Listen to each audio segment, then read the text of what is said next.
Bonjour à tous, une nouvelle vidéo, ne plus y jouer, et on ne va plus jouer à un jeu que tu adores, que tu idolâtres. Je sais que cette émission c'est une provocation pour moi. Et donc il s'agit des jeux de deck building, et donc ton préféré de tous les temps, de tout l'univers. Parce que c'est la référence. Mais oui, ça reste le meilleur. Et c'est celui qu'on va vous proposer d'écarter pour découvrir d'autres jeux, et c'est Dominion. Ouais. Avant de passer à la suite, pensez à vous abonner à la chaîne si vous appréciez ce que vous regardez. Tu veux parler de Dominion du coup? Bah oui, je vais parler bien sûr de Dominion parce que c'est quand même un jeu qui a, on va dire, peut-être pas inventé parce qu'on va voir que le deck building existait déjà plus ou moins avant, mais qui a quand même popularisé le deck building, qui en a fait autre chose. Donc c'est un jeu de Donald X. Vaccarino. C'est son premier jeu, le premier jeu qu'il a fait, c'était à la base, c'est un développeur informatique qui était fan de Magic. Et ça se ressent parce que bien sûr dans Magic il y a une forme de deck building, mais c'est plutôt pas en cours de jeu, c'est on crée son deck en fait en amont, avant les phases de jeu.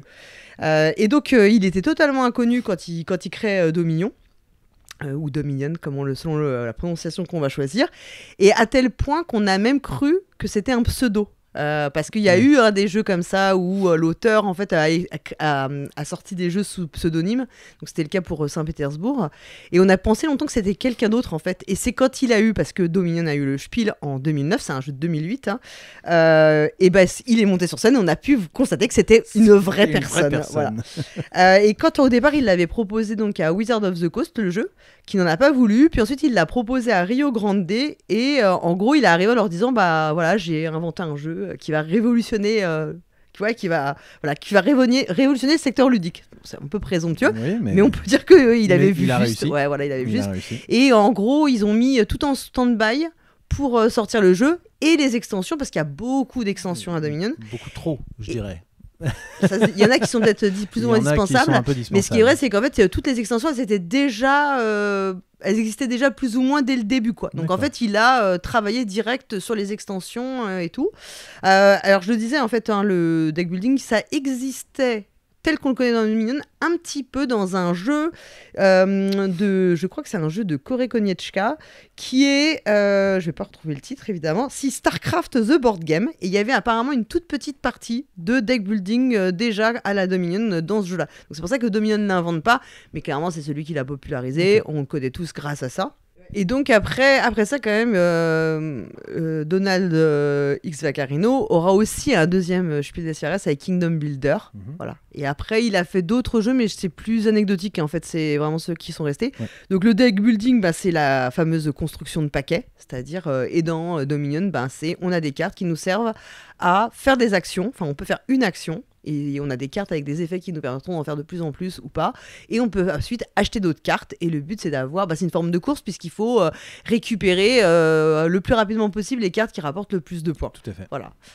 Et donc du coup le deck building c'est effectivement ça, c'est récupérer des cartes qui vont nous permettre d'agrémenter notre jeu de cartes qui devient de plus en plus fort. Cette mécanique a été déclinée de plein de façons, avec le back building, le dice building, le coin building, le card crafting aussi. Voilà, et donc on verra un petit peu dans la liste des jeux. Et après on est passé des purs jeux de deck building à intégrer la mécanique de deck building dans d'autres avec d'autres mécaniques, et donc ça fait des jeux un peu où c'est peut-être pas forcément, du coup ça sera pas forcément la dominante d'ailleurs. Voilà. Et Dominion, alors souvent ce qu'on lui reproche, c'est que dans la version de base, il n'y a pas beaucoup. Alors, les fans de l'interaction directe vont me dire qu'il n'y a pas beaucoup d'interaction. C'est vrai, ça a été corrigé dans des extensions où il y a un peu plus d'interaction entre joueuses. Et puis, le thème qui n'est pas ultra présent forcément. Mais comme, finalement, comme dans plein de jeux et dans plein de mécaniques, le thème est là pour porter un jeu et pour essayer de raconter une histoire.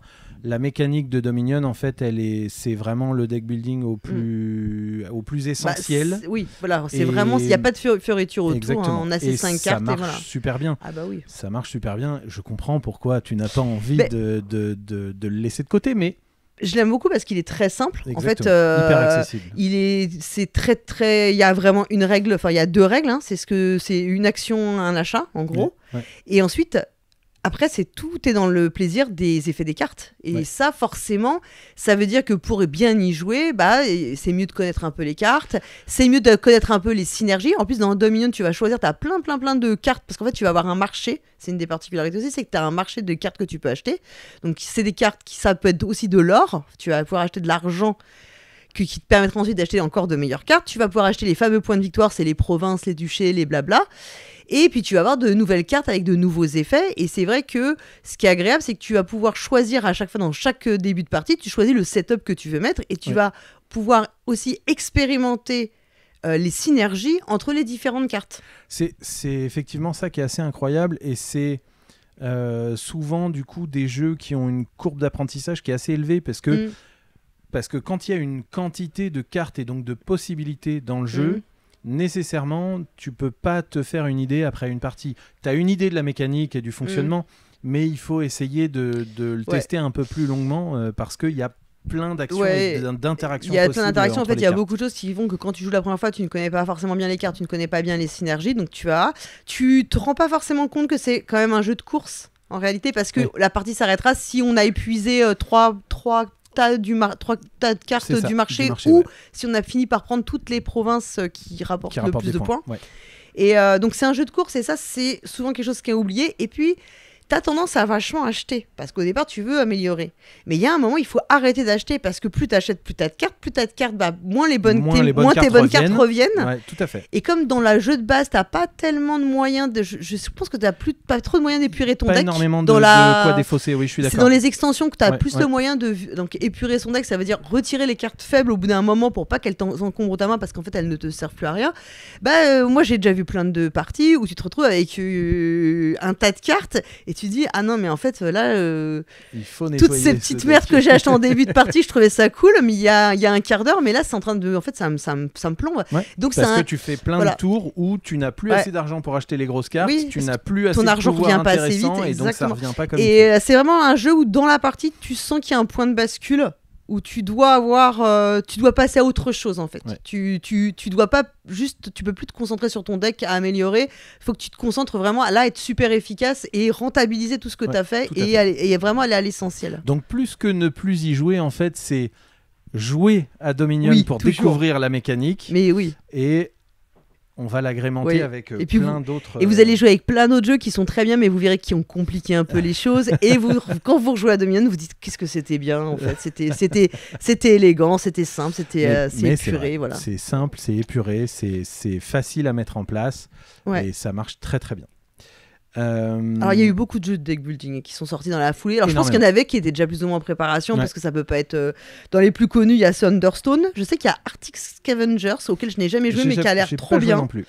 Voilà, j'aimerais bien y jouer un peu. Et puis il y en a qu'on va découvrir parce qu'ils sont dans nos listes top respectifs. Ouais, et puis après on parlera des autres. Veux-tu que je commence mon top ? Allez. Alors mon top, c'est un jeu que j'ai découvert très très très récemment, alors qu'il est le tout premier jeu de la série est sorti en 2016, je crois, je voudrais pas dire de bêtises, et c'est Inflexible Afrique du Nord.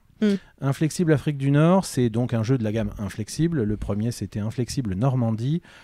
C'est du deck building mixé avec du placement, du contrôle de territoire, un petit peu. En fait, c'est un jeu à deux dans l'univers de la Seconde Guerre mondiale.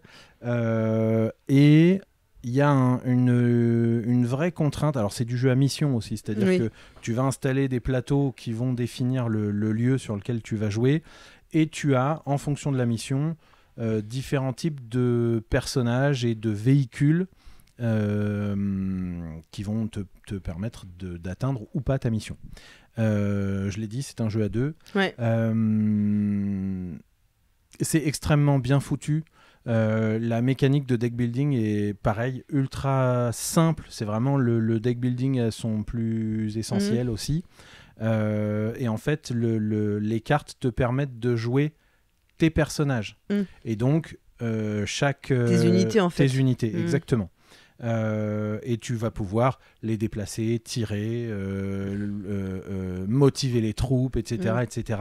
Donc tu as plusieurs actions possibles en fonction de l'unité ou du personnage que tu vas activer. C'est extrêmement bien foutu. Et donc, vraiment, c'est pas que du deck building, mais c'est ce qui porte le jeu.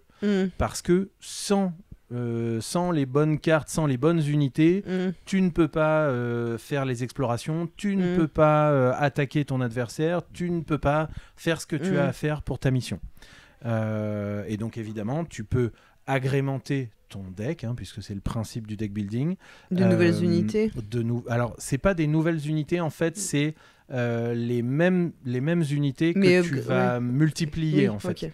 Et donc, ça va te permettre de...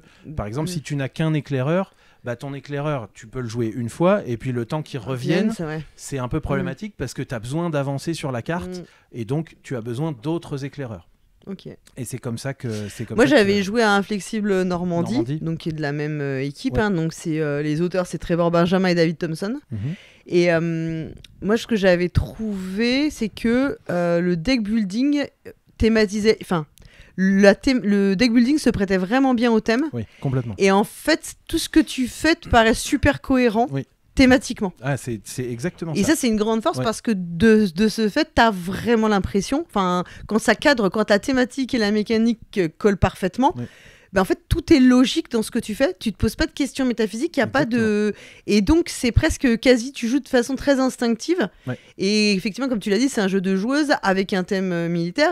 Et en fait, voilà, on comprend très bien ce qu'on va faire tout de suite, les tenants et les aboutissants. Et c'est moins... je peux comprendre le truc, c'est que dans Dominion, tu construis ton royaume, mais tu ressens pas le thème, tu t'achètes tes provinces, quoi d'autre, mais en fait ça pourrait être n'importe quoi, tu regardes même plus ça. Et de mon souvenir, parce que ça fait longtemps que j'y ai pas joué, c'était vraiment ça qui était fort, c'est que tu vivais vraiment les missions, t'avais vraiment l'impression d'y être. Ouais, on est en train de faire toutes les missions avec un pote, et c'est vraiment ça, c'est-à-dire que tu ressens le truc, tu te dis merde, il faut que mon éclaireur il fasse ça parce que sinon je peux pas me déplacer à cet endroit-là. Mais lui, il est en train d'arriver par là, du coup, qu'est-ce que je dois faire ? Est-ce que je commence par essayer de me protéger ? Ah oui, mais j'ai pas les cartes qui vont bien. Donc, voilà, c'est hyper tendu, c'est vraiment bien foutu. Et puis, il y a un petit twist en début de manche, c'est que pour pouvoir savoir qui a l'initiative en premier, tu vas devoir jouer une carte. Sauf que ces cartes, elles ont des valeurs, et plus la valeur est élevée, plus c'est un personnage qui potentiellement est intéressant. Donc tu peux l'utiliser pour gagner l'initiative, mais du coup tu perds la capacité du personnage. Et c'est des choix, bien foutu aussi. Voilà, donc ça c'était vraiment, je trouve que c'était une super découverte, et comme tu l'as dit, qui mêle vachement bien mécanique et thématique. Moi, je vais te parler d'un jeu qui est sorti très peu de temps après Dominion, et qui normalement, alors j'ai toujours pas compris s'il était ressorti, s'il allait ressortir. Enfin, j'ai l'impression qu'on m'annonce sa ressortie depuis au moins 2 ans. C'est Ascension, un jeu de 2010 qui est très connu, un jeu de John Fiorillo, Justin Gary. Alors on verra que Justin Gary, on va retrouver son nom plus tard, et Brian M. Kibler. Donc dans Ascension, c'est un jeu de deck building exactement comme Dominion. Il y a pas beaucoup plus de fioritures. Les grosses différences, c'est qu'au lieu d'avoir... Alors là, on construit pas son duché, mais on va se battre, en fait. Et surtout, il y a une rivière et non plus un marché. Donc, tu n'as pas dans Dominion, tu peux acheter toutes les cartes disponibles, tu les as toujours devant toi. Là, tu vas être tributaire d'une rivière. Donc, ça change aussi un petit peu la sensation de jeu. Moi, j'adore le jeu, j'adore les illustrations. En plus, je sais qu'il y a des personnes qui n'aiment pas du tout. Moi, je le trouve vraiment cool. Et il doit ressortir. Alors, je sais pas si... J'ai pas d'infos. Je vois ce que c'est. Yellow a annoncé, je sais plus, il avait annoncé la ressortie ou une big box ou je ne sais plus quoi, mais je ne sais toujours pas. Les big box. Ouais, c'est ça, c'est tendance. C'est surtout tendance pour te prendre plus de pognon. Voilà, on va pas se mentir, mais moi j'avais trouvé ça super. Et après, moi je ne l'ai pas. Et du coup, on peut y jouer. Il y a une appli qui fonctionne assez bien, mais c'est quand même pas le même plaisir parce que tu peux pas mélanger tes cartes. Voilà, t'as pas le même plaisir des jeux de cartes, quoi. Mais vraiment, s'il ressort, pour le coup, je pense peut-être que je l'achèterai la Big Box. Très bien. La Big Box, pardon. Voilà. Très bien. Tu me diras, je te la commanderai. Je te fais confiance. Tout à fait. Merci. C'est bon pour toi ? Ouais, on peut continuer. Alors je continue avec du coup une variante du deck building, puisque c'est le coin building avec Nidavellir. Nidavellir, qui est un jeu de Serge Laget, illustré par Jean-Marie Minguez et édité chez Greux Games, sorti en 2020. C'est un jeu qui a une saveur particulière pour moi parce qu'il a beaucoup cadencé nos confinements du Covid. Oui, c'est vrai qu'il est sorti, il est juste avant le Covid. Ouais. Et donc, on y a énormément joué à la maison. Et donc, dans Nidavellir, le but du jeu, c'est recruter un maximum de nains pour créer une armée pour combattre le dragon Fafnir. Ces nains, quand ils ne font pas la guerre, ils sont à la taverne. Et donc, il y a 3 tavernes. Et dans la mécanique, pour pouvoir aller les recruter, on va miser secrètement chacun une pièce sur chacune des tavernes. On les révèle, celui qui a la plus forte est le premier, puis la deuxième plus forte, etc. etc. Là où la construction de notre argent intervient, c'est quand on joue une pièce qui vaut 0. En fait, on a tous 5 pièces et on va en jouer 3. Donc forcément, il y a 2 pièces qui sont inutilisées. Ces 2 pièces qui sont inutilisées vont nous servir quand j'ai joué la pièce 0. Je joue la pièce 0, je suis donc le dernier à aller chercher le personnage qui m'intéresse. Mais ce 0 me permet d'augmenter la valeur de mes pièces. On additionne la somme des 2 valeurs, des 2 pièces que l'on n'a pas utilisées. Et on remplace la plus forte par la somme des 2, par une pièce qui correspond à la somme des 2. Voilà. Derrière ça, on a une mécanique de collection assez classique. En vrai, voilà, c'est quand même. Moi, je trouve que c'est quand même malgré tout un jeu de collection principalement. Ah oui, bien sûr. Et clairement, le coin building est et le petit twist en fait. C'est ça, c'est le truc qui permet de monter un peu en puissance et de pas faire que la collection reste assez basique, classique. Voilà. Mais c'est un jeu, donc effectivement, de collection, tout ce qu'il y a de plus standard. On va collectionner des personnages de même couleur et des personnages de toutes les couleurs différentes pour essayer de maximiser nos points. Y a plein de chaque famille de personnages nous permet de marquer le point de manière différente. Mais vraiment, ce petit twist de coin building était très très cool et très sympa puisque malgré tout, à la fin de la partie, même il y a un bonus quand même pour celui qui a les pièces. C'est la pièce la plus élevée qui marque des points. Toutes les pièces nous permettent de marquer des points, mais comme la pièce 25, il n'y en a qu'une, je crois, ou 2. Non, il n'y en a qu'une. Bon, bref, peu importe. Forcément, si tu as la pièce 25, tu sais déjà qu'au niveau des points des pièces, c'est toi qui en as le plus. Voilà, c'est ça. Donc, mais j'avais bien aimé aussi Nidavellir. Je trouve que c'est un jeu qui fonctionne bien et qui permet de rendre, parce que les jeux de collection, on va pas se leurrer, c'est pas toujours très folichon. Non, il y en a plein de très quelconques qui sortent où ce qu'on fait est pas palpitant. Ça permettait de sortir un peu du celui-là, de ces jeux de collection. Outre son visuel qui est quand même assez marquant, il avait aussi ce twist intéressant au niveau du pièce, mais qui est pas, mais en plus. Ce qui est pas mal, c'est que tu n'es jamais obligé d'aller le faire. En vrai, il faut que tu joues ton 0 quand même. C'est-à-dire qu'à un moment, il faut que tu acceptes d'aller prendre une carte vraiment pas terrible. Donc, c'est aussi des choix de tempo au moment où tu vas le faire. Il faut que tu renonces au bon moment en vrai. Et donc, il faut que tu aies quand même une idée de ce que tu vas faire dans ton jeu. Et c'est à ces moments-là que c'est assez opportuniste d'aller chercher une pièce upgradée, en fait. Tout à fait. Non, mais c'est vraiment sympa. Moi, j'ai continué avec un jeu plus récent par rapport à Ascension, mais avec un auteur commun, puisque ça va être encore un jeu de Justin Gary et de Gary Arendt. C'est Shards of Infinity, qui est sorti en 2018, et je pense que la VF, c'était chez Yellow. Voilà, donc en fait, on va retrouver, c'est encore un jeu assez classique de deck building. Donc on a on va avoir nos cartes vont nous permettre en fait de faire d'acheter, elles ont des valeurs d'achat, et on va acheter des cartes dans une rivière, mais on va aussi faire des dégâts à nos adversaires, parce qu'en fait on a chacun un personnage avec un petit curseur, 2 points de vie, mais aussi d'éclats de maîtrise, des points de maîtrise en fait. Et les points de maîtrise, on va pouvoir les faire augmenter, c'est-à-dire qu'on a le droit toujours de ne pas utiliser une de nos cartes pour prendre un point de maîtrise, mais ça on peut le faire qu'une fois par tour, c'est-à-dire qu'on peut pas dire je prends 5 points de maîtrise d'un coup et je vais devenir vachement puissant. Tu peux augmenter que d'un point de maîtrise. Et pourquoi ça a de l'importance les points de maîtrise? C'est parce que les cartes ont des effets et selon ton niveau de maîtrise, tu vas pouvoir déclencher des effets de plus en plus puissants sur tes cartes. Par exemple, si tu as 5 niveaux de maîtrise, tu fais 2 dégâts, je donne un exemple random, mais si tu as 10, peut-être que tu feras 10 dégâts, et ainsi de suite, et ainsi de suite. Et le truc ultime, c'est si tu arrives au niveau max de maîtrise, et là, tu peux jouer la carte qui dit qu'en fait tu détruis tous tes adversaires d'un coup. Voilà, t'as la carte, je crois que c'est éclat de l'infinité, enfin un nom improbable. Et en fait, il y a plein de trucs super cool dans le jeu parce que les cartes, voilà, elles ont ces plusieurs niveaux en fait d'application selon comment tu vas toi progresser.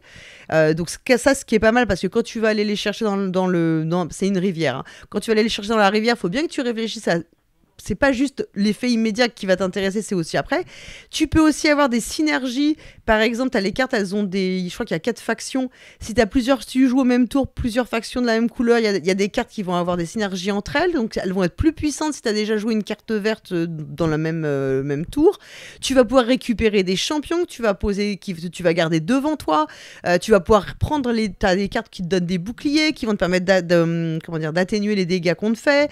Tu as des mercenaires que tu peux recruter one shot, enfin il y a plein de trucs dans le jeu, plein de petits ajouts, mais je trouve que en général je suis pas fan quand t'as plein de petits trucs qui se rajoutent, enfin, mais dans celui-là c'est pas ça te fait pas l'effet d'une surabondance pour rien. En fait tout est assez cohérent. Et je trouve que ça renouvelle bien l'expérience de jeu.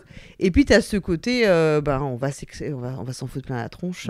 Et pour le coup, qui fonctionne assez bien dans le jeu, je trouve. Et là, tu as vraiment de l'interaction ultra directe. Hein. Enfin, faut pas. Si t'aimes pas ça, faut passer ton chemin. Quoi. Moi, je recommande vraiment. Je sais qu'il y a une extension qui est très bien aussi. Moi je suis pas fan des extensions en général donc je l'ai pas, mais pour moi c'est vraiment une des bonnes découvertes, tu vois, il est assez bien placé dans mon top. Bah oui. Building. Deuxième. De pur deck building. Ouais, bien sûr. J'entends parce qu'après on va parler d'autres. Comme on a commencé avec Nidavellir, mais il y en a d'autres qui arrivent et bon, là c'est un peu différent. Eh bien écoute, moi le suivant, je reviens aussi sur un jeu de 2020 qui s'appelle La fin des artichauts. Ouais. Et c'est plutôt le ludicaire qui parle là.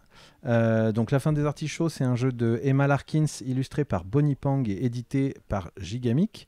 Et donc pourquoi c'est le ludicaire qui parle ? Alors j'aime le jeu, mais on est sur un jeu ultra familial. En fait, l'idée c'est que c'est un jeu d'apprentissage du deck building. C'est du deck building, point. Il n'y a rien d'autre. Mais il y a un twist quand même. C'est pas qu'il faut pas se débarrasser de ces cartes ? Il faut se débarrasser de ces artichauts. Ouais, c'est ça. Mais justement parce qu'il y a des cartes qui nous le permettent, mais on est vraiment sur... l'idée, c'est de faire un deck où il n'y a plus d'artichauts. Ouais. C'est tout. Le premier qui s'est débarrassé c'est ça, le premier qui a plus d'artichauts en main. Oui, j'y ai joué un petit peu. Mais... Donc ça ne se joue qu'avec des cartes illustrées avec des légumes. Chaque légume a un pouvoir. À votre tour, vous pouvez faire 2 choses. Piocher une carte dans une rivière et jouer autant de légumes que vous voulez. Les artichauts n'ont aucun pouvoir et on commence tous avec 10 artichauts. On pioche 5 cartes, donc on a 5 artichauts dans les mains. Donc en général, on pioche un légume et on joue ce légume-là tout de suite, puisque on essaye de tout de suite faire des choses dans notre deck. Donc les 2 premiers tours sont assez light, et puis au fur et à mesure du temps, on va avoir de plus en plus de cartes, et donc de plus en plus de cartes qui nous permettent d'éliminer les artichauts. C'est aussi simple que ça, c'est ultra accessible, ça marche vraiment bien. Et moi j'ai plein de clients qui ont découvert le deck building avec ça et qui sont passés à autre chose derrière, mais ça leur a permis de découvrir cette mécanique-là. Ouais, moi, j'avoue que j'y avais joué et j'avais pas du tout... j'avais vraiment pas accroché. Pourtant, j'aime bien les artichauts dans l'absolu, tu vois, c'est pas un problème lié à ça. J'ai fait pas un refus sur les artichauts. Je sais pas, moi, j'avais trouvé ça très, très répétitif, en fait. Toutes les parties ultra répétitives. Mais encore une fois, on est dans un jeu qui accompagne les joueurs, en fait. Ouais, mais en tant que ludicaire, je pense, c'était ça l'objectif. Oui.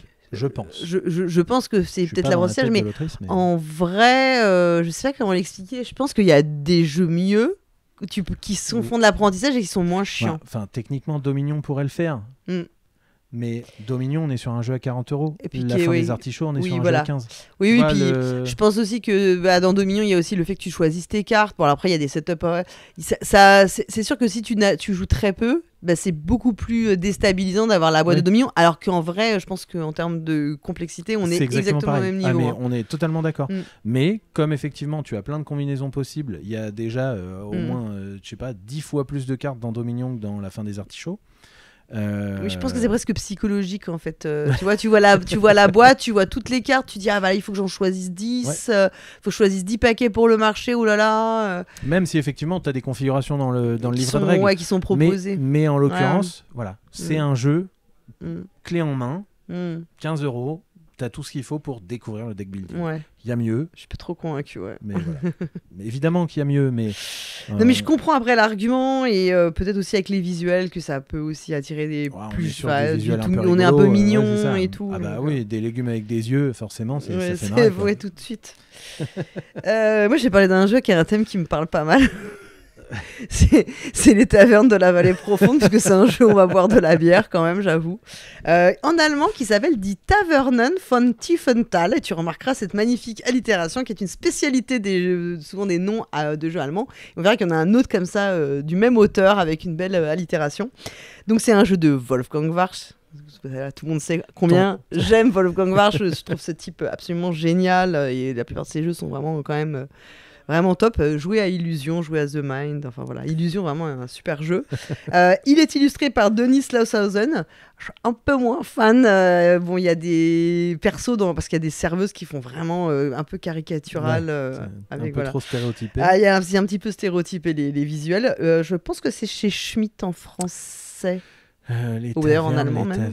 Je dirais que c'est chez Schmitt. Je pense que c'est ça. Alors, écoute, on doit attirer des clients, les meilleurs clients, on veut pas des mauvais clients, on veut les bons clients, ceux qui payent cher, et on doit améliorer notre taverne, voilà, pour avoir la plus belle taverne à la fin de la partie. Je crois qu'on joue en 8 tours, c'est ça. Et ce qui va être assez marrant, c'est qu'on va drafter des dés. Donc il y a des dés, on va les faire rouler. On va drafter des dés et en fait ensuite on va placer les dés dans notre taverne à des endroits clés et en fonction de là où on a placé les dés, on va pouvoir en fait faire 3 choses. Il y a une piste du monastère parce qu'on a des bonnes relations avec les moines du coin parce que forcément ils viennent picoler. C'est bien connu, qui va nous donner des bonus au fur et à mesure. Aussi, oui, voilà. Et puis on a des ressources. Donc les ressources, ça va être la bière. La bière, en fonction de la qualité de notre bière, on va attirer de meilleurs clients. Et aussi on a de l'or et l'or va nous permettre d'acheter des nouvelles cartes en fait, qui seront des améliorations, par exemple des serveuses. Pour les payer quand même, pas de travail, tu vois, pas d'esclavage, ou bien acheter des tables supplémentaires ou même des modifications pour notre taverne. Et donc on va jouer comme ça, et au fur et à mesure on va améliorer notre taverne. Et ce qui est assez original, c'est qu'on a vraiment le deck building, puisqu'on va acheter ces cartes qui vont s'intégrer dans notre main. Et on a cette partie draft de dés, et en plus le jeu propose plein de modules qu'on peut rajouter. Donc il y a quand même le module Schnapps. Moi je trouve ça déjà rien toute une promesse. On peut rajouter aussi une mise en place asymétrique, c'est-à-dire qu'on a des auberges qui commencent pas exactement avec la même configuration de départ. On peut aussi avoir une piste de réputation, un livre d'or à faire signer, enfin tout. Et vraiment, moi je trouve que le jeu est top. Vraiment, c'est vraiment... Alors je l'ai pas essayé, il faudra que je l'essaye parce qu'il m'avait pas du tout attiré. Ouais. Et donc non, et franchement le thème est très très cool, j'avoue. Oui, j'avoue que ça participe aussi au plaisir. Très bien. Tu me parles de quoi maintenant? Je te parle de la Vallée des Marchands, auquel je n'ai jamais joué de ma vie. C'est vrai? Ouais. Alors la Vallée des Marchands est sortie en 2015, c'est un jeu de et illustré par Sami Laakso et édité par Brajlon Games, jeu qui n'est du coup plus disponible maintenant. Voilà, c'est dommage d'ailleurs parce que c'est pareil, on est sur un jeu qui avait donc c'est le même principe qu'un Dominion, on est sur un deck building pur, assez basique, avec une rivière de cartes. On démarre aussi en choisissant les types de marchands que l'on va mettre dans le pool de cartes, et chaque type de marchand a différents types de pouvoirs. Tout simple. Ultra simple. Donc jeu avec une courbe d'apprentissage aussi, puisque qui dit pouvoir dit il faut bien comprendre les interactions entre chacune. Et il y a 3 boîtes qui sont sorties, plus un deck promo avec des castors ou je sais plus quoi. Enfin bon bref, il y a plein de cartes disponibles et de façons de jouer du coup. J'avais trouvé ça cool. Pareil, on y a joué pendant le confinement aussi un petit peu. Avec la mécanique de deck building toute simple, très efficace. Après, tous les marchands, tous les types de marchands fonctionnent pas de la même façon, et donc j'ai pas tout essayé, et certaines combinaisons fonctionnent mieux que d'autres, mais c'était cool. Ok. Voilà. Bon, bah écoute, à l'occasion, moi, je serais assez partante pour y jouer. Très bien. Moi, je vais te parler d'un jeu qui est sorti tout récemment. C'est en 2023, c'est le Star Wars Deck Building. En vrai, c'est un jeu de Caleb Grace. Alors, en vrai, j'en parle parce que ça me permet aussi de tordre le cou à un autre jeu de deck building qui est probablement dans ceux qu'on cite quand on cite le trio de... Tu vas me dire Star Realms. Voilà, que je déteste. Et pourtant, en fait, Star Wars, c'est beaucoup deck building, c'est beaucoup la même mécanique. Tout ce que j'en ai entendu, et c'est que je ne c'était sais très, pas très pourquoi, proche de je la même n'ai mécanique. jamais aimé Star Realms, mais vraiment... je ne sais pas pourquoi, je n'y arrive pas. Je trouve ce jeu sans âme, en fait. Je trouve une froideur, c'est trop Alors pour moi. que le Star Wars... Bah alors le Star Wars, en fait là, je pense qu'il y a un gros biais de thématisation qui colle super bien. Donc dans Star Wars Deck Building, c'est un jeu pour 2 joueuses. Il y en a une qui va jouer forcément les rebelles et l'autre l'Empire, hein, c'est assez logique. Et ça ressemble vraiment mécaniquement. Alors il y a des petits ajustements, parce que je crois qu'il y a la piste de la Force qui est forcément qui est différente, hein, de Star Realms.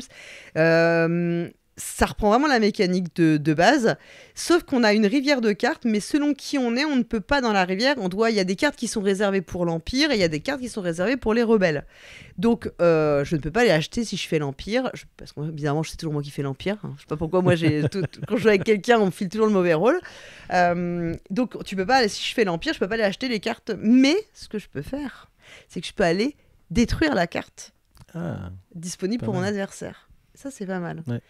Et en fait, je pense que ce qui m'a beaucoup... moi, j'aime bien Star Wars. Hein. Enfin, voilà, vraiment, je suis pas non plus une ultra fan. Je me déguise pas en Chewbacca le week-end, mais tu vois, ou pour Halloween, enfin, je sais pas. Mais j'aime bien quand même l'univers. Ouais, et en fait, t'as ce plaisir de jouer dans l'univers. Ouais. Et en fait, comme ça fonctionne très bien, et je pense que c'est ça qui me manquait peut-être pour me plaire. Je trouve que Star Realms, c'est vraiment froid.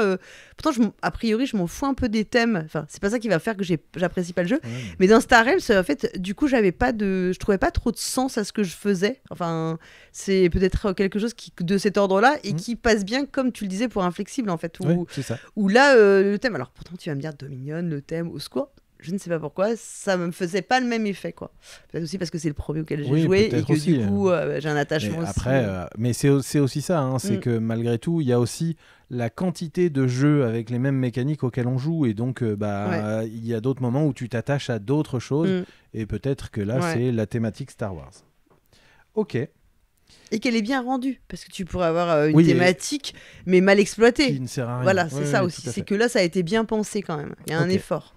Bon, écoute, c'est rigolo parce que moi aussi, le prochain, c'est un jeu de 2023. Un jeu de Florian Siriex, illustré par Vincent Dutray et édité chez Ketchup Games. Est-ce que tu as le titre ? Oui, c'est After Us. En même temps, je l'avais vu dans le conducteur avant. Mais j'aurais trouvé, avec ces infos, j'aurais trouvé. Donc voilà, After Us. After Us, sorti en 2023. After Us, le principe, c'est donc du deck building. L'idée, ça va être de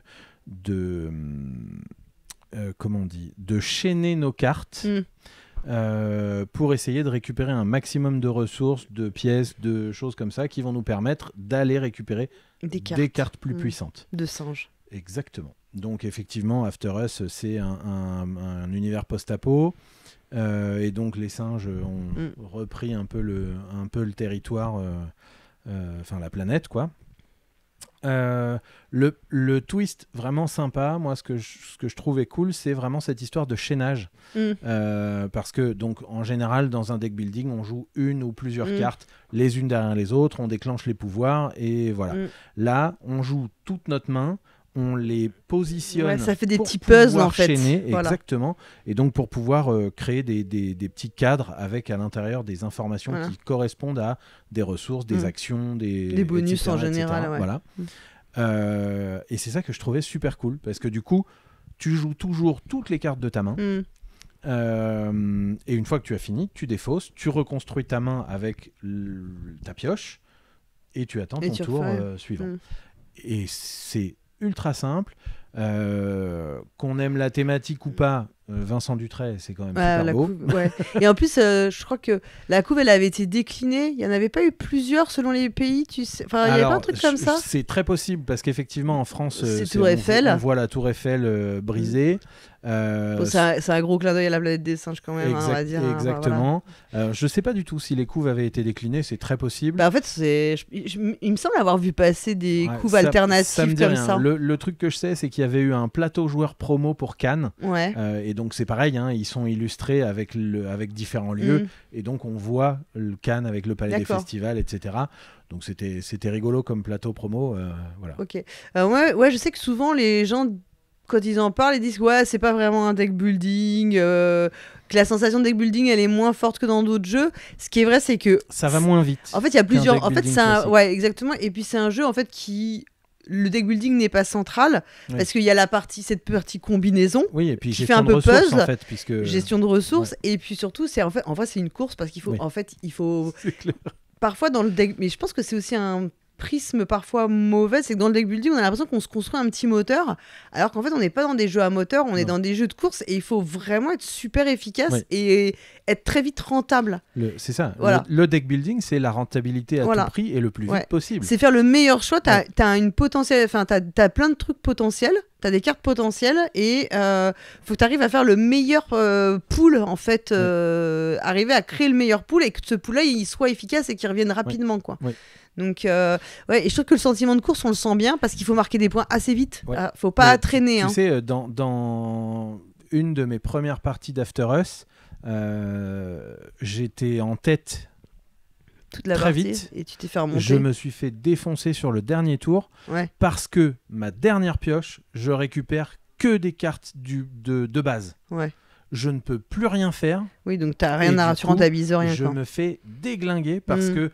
Alors, les autres, je les avais distancés dans les premiers tours, mais ils m'ont rattrapé assez rapidement et ils me collaient au basque. Mais du coup, dernier tour, je peux rien faire. Eux arrivent à faire des trucs et je me suis retrouvé dernier ou avant-dernier. Enfin, tu vois, avec pas grand-chose. Et j'avais essayé de nettoyer mon deck. Je l'avais plutôt pas trop mal fait, mais il me restait des cartes et elles sont ressorties tout en même temps. Je suis mort. Ok. Bon. Maintenant on va parler de backbuilding parce que c'est aussi une des variantes du deck building. Donc le backbuilding, en fait, on va avoir des petits jetons dans un sachet et puis on va piocher, comme au lieu d'avoir pioché des cartes, on va piocher des petits jetons.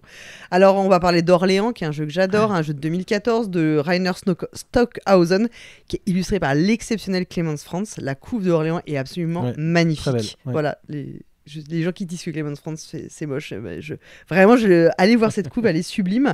Donc dans Orléans on va avoir en fait des plateaux individuels sur lesquels on va avoir des ouvriers, par exemple on va avoir un paysan, un batelier, un noble, un prêtre, etc. Et quand on va les piocher dans notre sac, on pioche ces petits jetons, on va pouvoir les placer à des emplacements. Et quand on a rempli complètement, pour avoir par exemple un nouveau paysan, il faudra que j'ai posé un premier paysan, je dis n'importe quoi, un prêtre, je me souviens plus exactement. Et une fois que j'en ai posé le bon nombre, je peux récupérer un ouvrier supplémentaire. Donc je prends un nouveau jeton que je peux remettre dans mon sachet.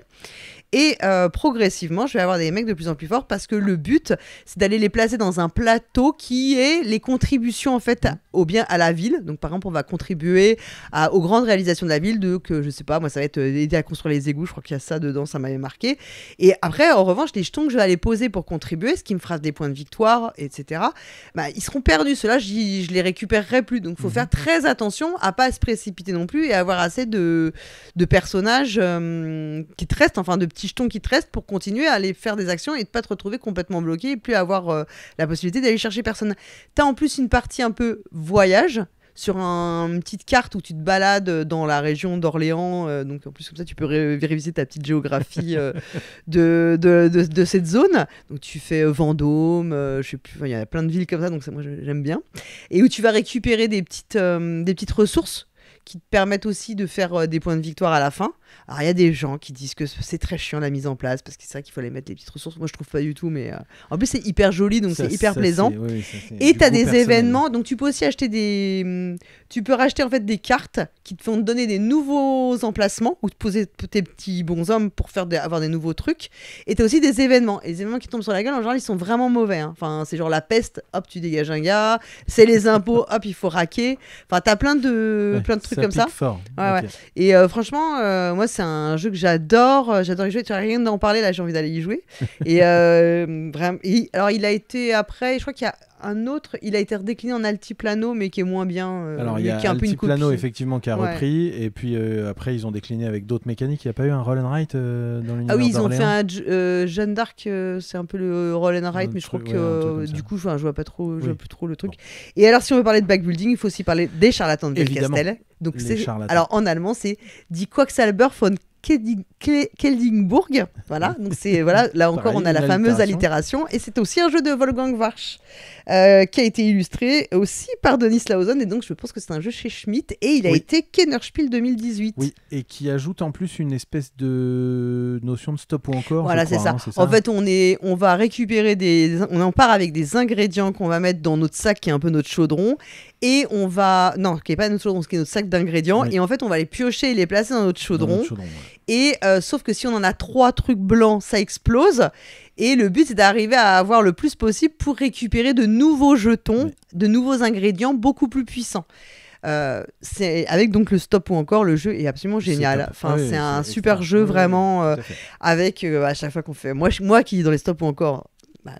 Continue de piocher. Toi, tu ne stoppes pas. Je ne stoppe pas, j'y arrive pas. Ça te pète à la figure. Ouais, et voilà, ça c'est vraiment super jeu. Et il y a un autre jeu que j'adore, qui a une toute petite composante backbuilding, c'est Blitzkrieg de Paolo Mori. Voilà, parce qu'on va quand même, pareil, alors on va pouvoir récupérer, mais c'est pas du vrai. Il est tagué backbuilding, mais en fait c'était juste parce que j'avais envie de dire non. Je trouve que ça ressemble pas trop, parce qu'en fait il y a des jetons que c'est un truc de tir à la corde sur la Seconde Guerre mondiale, et tu vas placer des jetons donc, que tu as dans un sac. Au début de ton tour, tu as un certain nombre de jetons disponibles devant toi, mais cachés. Et il y a des moyens de récupérer d'autres jetons plus puissants. Mais c'est pas comme du vrai. C'est pas la mécanique centrale, ça reste du tir à la corde en réalité. Mais c'était juste parce que ce jeu est génial et vraiment aller jouer à Blitzkrieg. Moi, je vais parler d'une mécanique dérivée du deck building aussi et qui a été, si je dis pas de bêtises, inventée par John Declerc. Et c'est le card crafting. Et en fait, il l'a utilisé dans Mystic Veil notamment. Et il y avait l'autre, la Custom Heroes. Custom Heroes qui était celui qu'il avait sorti avant. Et il en a sorti un autre qui utilise cette mécanique, mais pas uniquement, parce que c'est un jeu, il faut une table de banquet pour y jouer, qui s'appelle dans l'univers de la piraterie, je ne sais plus, mais c'est pas grave, je mettrai une petite vignette pour que vous voyez. Et donc Mystic Veil et le card crafting en général, c'est au lieu d'acheter des cartes qui vont agrémenter un deck, en fait on achète des cartes transparentes que l'on va glisser sur une carte de base et qui vont augmenter le pouvoir modifier de cette carte. L'upgrader. Et c'est une mécanique c'est tout con, mais c'est plutôt cool. Et on se retrouve donc, on a toujours ce pool de cartes qui est le même, qui va rester le même tout le long, mais avec des cartes qui vont devenir de plus en plus puissantes au fur et à mesure des améliorations qu'on va pouvoir poser dessus. Et donc c'est vrai pour Mystic Veil, et Mystic Veil est, en termes de mécanique derrière, c'est assez classique, proche du deck building. Et donc l'autre qui s'appelle Dead Reckoning, j'ai retrouvé le nom. Ça, donc dans l'univers de la piraterie, là on a plein de mécaniques qui s'entremêlent, puisqu'il y a de l'exploration, il y a de la baston entre les bateaux, et il y a ces améliorations, puisqu'on va améliorer notre bateau et on va améliorer notre équipage. Ok. Voilà.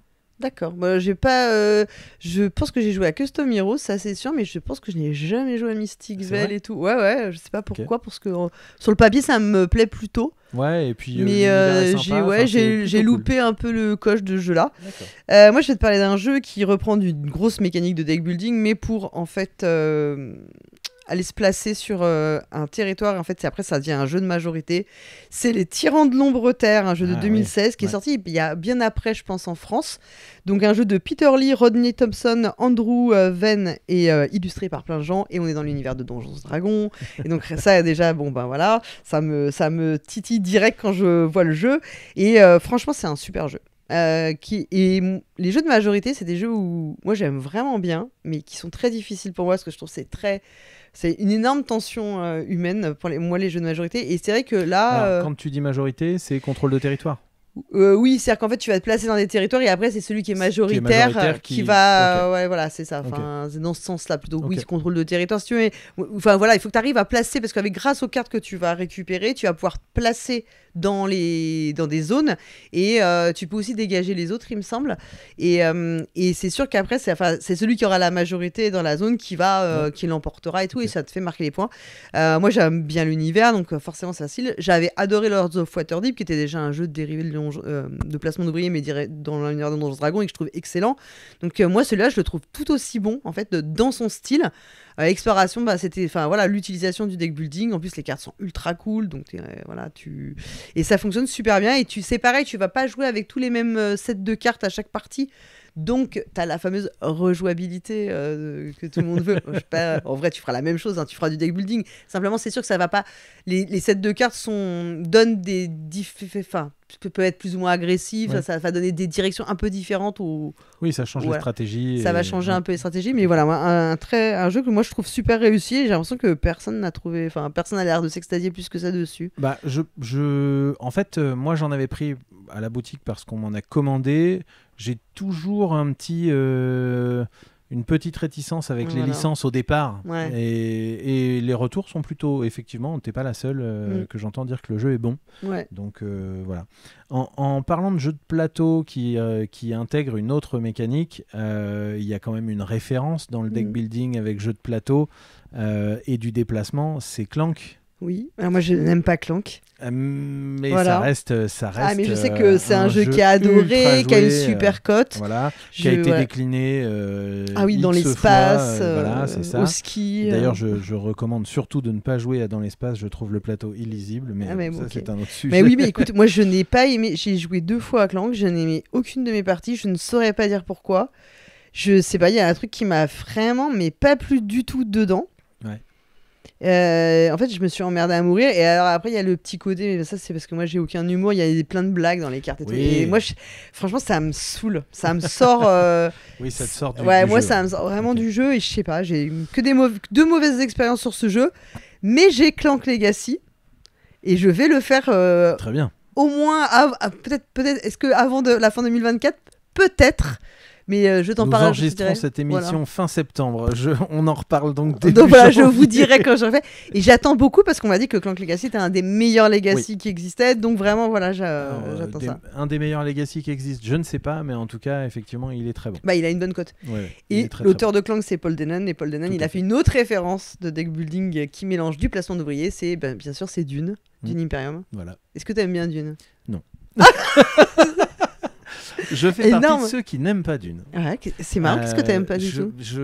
Tu vois, un peu comme toi avec Clank, tu saurais pas l'expliquer bien. Je me suis fait chier déjà. D'accord. J'ai trouvé ça d'une froideur. Enfin, ça s'appelle Dune, que ça s'appellerait Sahara ou n'importe quoi d'autre, que ce serait pareil pour moi. Ok.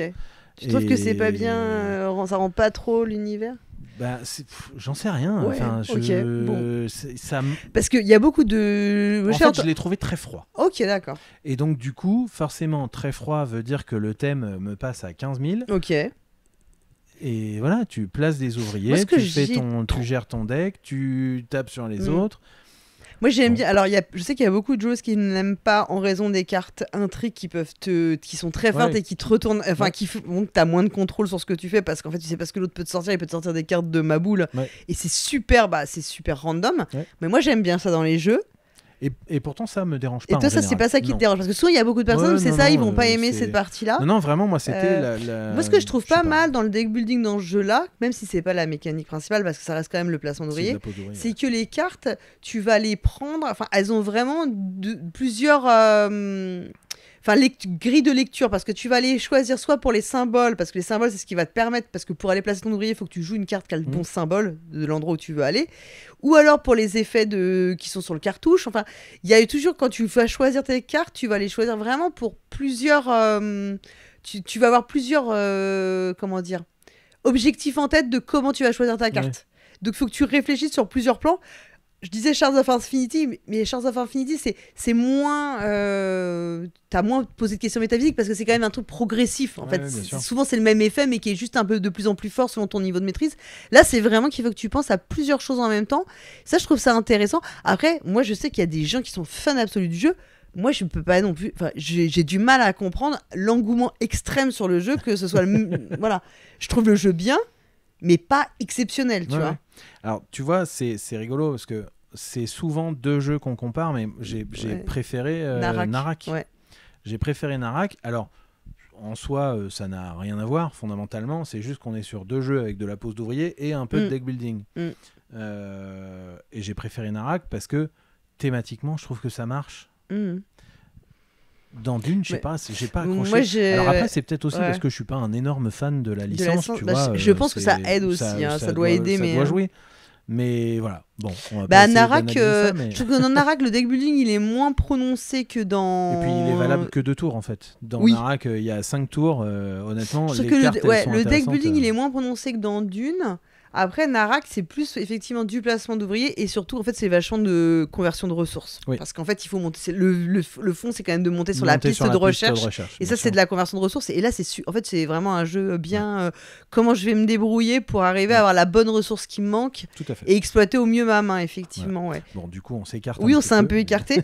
Moi, je vais finir par un jeu qui est très mauvais. Ouais. Mais qui a une idée de base intéressante. Mais le jeu, il a été.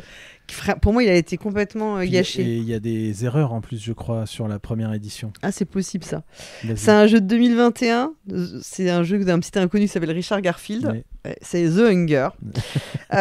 Qui était sorti, je crois que c'était chez Ori Games. Oui. Donc, en fait, là, on est des vampires. Et on va se déplacer. Le but, c'est d'avoir le plus de points de victoire. Et comme on fait des points de victoire, en bouffant des humains, bien sûr. Et on va les bouffer, les humains. En fait, c'est les cartes de deck building qu'on va récupérer. Et donc, les humains, ils font des points de victoire. On peut récupérer d'autres cartes aussi. Parce qu'en fait, on va avoir une main de carte de départ qui nous donne on additionne les valeurs. Ça nous donne une vitesse de déplacement. On va l'utiliser effectivement pour se déplacer sur le plateau. Et aussi pour acheter des cartes dans une sorte de marché. Et c'est important de se déplacer vite parce qu'il y a une notion de jour et de nuit et il faut être rentré au château. En fait, c'est surtout qu'on va jouer en 15 tours et à la fin, si tu n'es pas dans une zone safe, c'est-à-dire que tu n'as pas réussi à revenir et dans une zone safe, tu es mort, enfin, tu te fais brûler par le soleil. De toute façon, quels que soient tes points de victoire, on les compte pas, tu as disparu. Et donc, tu peux acheter aussi d'autres cartes, enfin et tout. Le problème, c'est que les humains te rapportent des points de victoire. Tu vas avoir aussi des contrats qui vont dire que tu fais des points en plus si tu as, par exemple, je sais pas moi, des religieux ou des nobles ou machin, enfin un peu comme tous les jeux. Sauf que les humains, eux, ils ont une vitesse de déplacement de 0. Et forcément, parce que plus tu manges, plus t'es lourd. Plus t'es lourd, moins tu te déplaces vite. Et ça, l'idée, elle était, franchement, thématiquement, elle avait un truc vraiment canon. Je trouve que l'idée, elle est géniale. Parce qu'en plus, tu comprends, du coup, vachement en plus l'idée de... Ok, il faudrait que j'épure mon deck, virer ces cartes, mais en fait, c'est celles qui me font mes points de victoire. Donc, tu as vraiment toujours cet équilibre à trouver entre prendre des points et renoncer à se déplacer vite. Parce que ça peut arriver que toutes les cartes que tu as en main, elles te font 0-1. Et là, tu te déplaces pas et tu vois qu'on est au 14e tour. Ouais, tu es très très loin du château, tu es mal barré. Vite rentrer, ouais. Et après, tu as aussi plein de petits trucs. Selon les lieux où tu tombes, tu peux récupérer des choses et tout. Et en fait, je ne sais pas comment, avec une idée, avec l'idée du thème, avec l'idée de ces cartes qui te ralentissent, qui illustrent tellement le deck building, on a un invité spécial, on arrive à faire un jeu aussi raté, où tu t'ennuies autant. Je pense que le problème, c'est vraiment que il y a très peu de choses offertes pour te promener dans le plateau. Du coup, tout ce que tu fais, c'est nul. On fait tous vraiment le même sens. En fait, ça ressemble presque à un jeu de loi. T'as l'impression de jouer au jeu de loi. Ouais, d'accord. Et donc voilà. Et en fait, ce qui est vraiment dommage, c'est de se dire un jeu avec une idée thématique et mécanique tellement bien sur le papier, et quand tu joues voilà, au jeu de loi. Et ça, c'est vraiment, t'as l'impression de faire une sorte de roll and move dans tout ce qu'il y a de pire. Et de temps en temps, tu récupères des trucs et c'est nul. En fait, tout est nul. et souvent, en plus, surtout les premières parties, tu te fais avoir. Hein. Tu rentres pas au château, donc en plus, t'as perdu définitivement. Oui, tu ne marques aucun point. Donc, tu marques aucun point. Donc, ok, ça, en vrai, c'est super cool comme idée. Mais je te jure que sur le coup, quand tu viens de te faire chier 1 heure dans la partie et qu'en plus ça se finit comme ça, t'es un peu vénère. Donc c'est vraiment, pour moi, ce jeu, c'est dommage, quoi. Ouais. Ok. Y a Big Book of Madness qui est un jeu de deck building coopératif. Yellow, ouais, voilà. On peut parler. Il y a Concordia qui reprend une petite mécanique de deck building parce que tu vas récupérer des cartes. Excellent jeu, Concordia, il faut y jouer absolument.